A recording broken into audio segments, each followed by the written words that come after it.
రాజేష్ గారు, మీరు అంటున్నారు కడియం శ్రీహరి గారు ఒక మేధావి, నిజాయితీపరుడు, వర్తున్న క్యాండిడేట్ అని చెప్పి.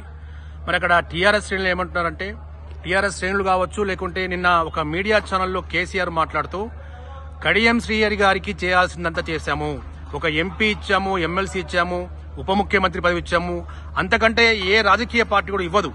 కానీ ఈ రోజు కడియం శ్రీహరి కాంగ్రెస్ పార్టీలో చేరడం అంటే తన రాజకీయ జీవితాన్ని భూస్థాపితం చేసుకోవడమే అంటే సాక్షాత్తు ఒక మీడియా ఛానల్లో కేసీఆర్ అన్న మాట ఇది. దీనిపై మీరు ఏమంటారు? కేసీఆర్ గారు కేసీఆర్ గురించి మాట్లాడుకోవడము అంటే నా స్థాయిలో కరెక్ట్ కాదేమో. ఎందుకంటే మొన్న ఒక మాట అన్నాడు మీటింగ్ లో, 20 మంది ఎమ్మెల్యేలు టచ్ లో ఉన్నారని చెప్పేసి కేసీఆర్ గారు అన్నారు. మరి 20 మంది ఎమ్మెల్యేలు టచ్ ఉంటే నువ్వు ముఖ్యమంత్రి కావచ్చు కదా, నీకు అవకాశం ఉంది కదా, మరి ఎందుకు నువ్వు అవుతలేవు? కేవలము వాళ్ళ క్యాడర్ ఎవరైతున్నారో బీఆర్ఎస్ పార్టీ క్యాడరు నాయకులందరూ ఇప్పుడు కాంగ్రెస్ పార్టీ వైపు చూస్తా ఉన్నారు. నాయకుల్ని కాపాడుకోవడానికి మాత్రమే కేసీఆర్ గారు కావచ్చు, మిగతా నాయకులు కూడా దిగజారి మాట్లాడుతున్నారు. వాళ్ళ మాటలలో ఎటువంటి నిజాయితీ లేదు, ఎటువంటి మనం నమ్మవలసిన అవసరం కూడా లేదు.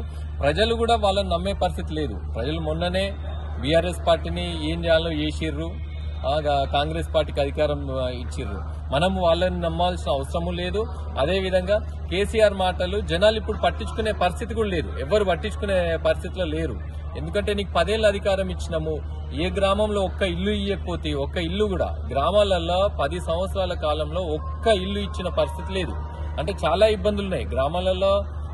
కేవలము నలుగురు మాత్రమే, వాళ్ళ కుటుంబం మాత్రమే అధికారాన్ని అనుభవించేది తప్పితే ఏ నాయకులు అనుభవించలేదు. ఏ కార్యకర్త కూడా బీఆర్ఎస్ పార్టీలో బాగుపడ్డది లేదు, పని చేసుకున్నది లేదు. కనీసము వాళ్ళు చేసుకున్నది కూడా ఏం లేదు. వాళ్ళు కూడా ఇబ్బంది పడుతూనే ఉన్నారు. ఇప్పటికీ బీఆర్ఎస్ పార్టీలో బీఆర్ఎస్ కార్యకర్తలు అనేక రకాలైన ఇబ్బందులు పడతా ఉన్నారు. చాలా మంది కూడా కాంగ్రెస్ వైపు చూస్తున్నారు, కాంగ్రెస్ లో రావడానికి చాలా మంది సిద్ధంగా ఉన్నారు. ఎన్నికల లోపు తెలంగాణ రాష్ట్రంలో ఎంపీ ఎలక్షన్స్ లోపు ఇంకా చాలా మంది బీఆర్ఎస్ నాయకులు కాంగ్రెస్ పార్టీలో రావడానికి సిద్ధంగా ఉన్నారు. ఎమ్మెల్యేలతో సహా చాలా మంది వస్తారు, మీరు చూస్తారు. ఎన్నికల బిఫోరే ఇదంతా జరుగుతుంది, ఇదంతా మీరు చూస్తారు.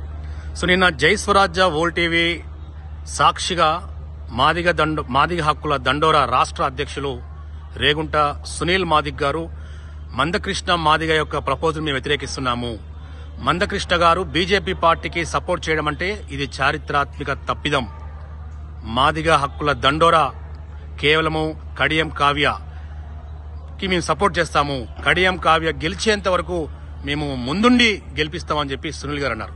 దీన్ని ఏ విధంగా చూడొచ్చు? 100% కరెక్ట్ అండి. ఎందుకంటే సునీల్ గారు కరెక్ట్ మాట అన్నారు. మందకృష్ణ మాదిగ గారు గతంలో టీడీపీకి సపోర్ట్ చేసిర్రు, కాంగ్రెస్ పార్టీకి సపోర్ట్ చేసిర్రు, అన్ని పార్టీలు సిపిఎం సిపిఐ అన్ని పార్టీలతో సపోర్ట్ చేసిర్రు. కనీసం ఆయన చేసింది కూడా లేదు. ఈ రోజు ఏదైతే బీజేపీ పార్టీ ఏదైతే రిజర్వేషన్లు ఎత్తేస్తాము, మేము మళ్లీ అధికారంలోకి వస్తే ఎస్సీ ఎస్టీల రిజర్వేషన్లు ఎత్తేస్తామని చెప్తున్న బీజేపీ పార్టీకి మందకృష్ణ మాదిగ లాంటి వ్యక్తి సపోర్ట్ చేయడం దానికంటే దారుణం ఇంకా ఈ రాష్ట్రంలో ఏది లేదు. ఎందుకంటే నీకు కేవలము ఆయన ప్యాకేజ్ కొరకు మాత్రమే, కేవలము ఆయన సొంత లాభం కొరకు మాత్రమే మందకృష్ణ మాదిగ గారు బీజేపీతో జతపరిచిండు, బీజేపీతో తిరుగుతా ఉన్నాడు, ఆ పార్టీకి అనుకూలంగా మాట్లాడుతున్నాడు తప్పితే కులానికో లేదా ఏదైనా మాదిగ కులానికో లేకపోతే ఎస్సీ ఎస్టీలకు మేలు చేసే విధంగానో ఎటువంటి అసలు మందకృష్ణ మాదిగని నమ్మే పరిస్థితే లేదు. ఎందుకంటే ఈ రోజు ఎస్సీలే నమ్మే పరిస్థితి లేదు.